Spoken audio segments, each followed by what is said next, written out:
ദൈവനാമത്തിന് മഹത്വമുണ്ടാകട്ടെ. ആവർത്തനം 8, 17, 18 വാക്യങ്ങൾ. എൻ്റെ ശക്തിയും എൻ്റെ കൈയുടെ ബലവും ഈ സമ്പത്തുണ്ടാക്കി എന്ന് നിൻ്റെ ഹൃദയത്തിൽ പറയാതിരിപ്പാനും സൂക്ഷിച്ചു കൊള്ളണം.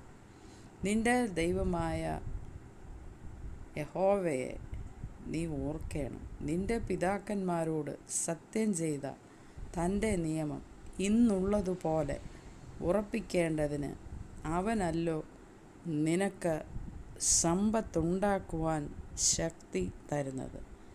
ഈ വചനങ്ങളാൽ ദൈവം തമ്പുരാൻ നമ്മളെല്ലാവരെയും ഇന്നത്തെ ദിവസം സമൃദ്ധമായി അനുഗ്രഹിച്ച് ആശീർവദിക്കുമാറാകട്ടെ.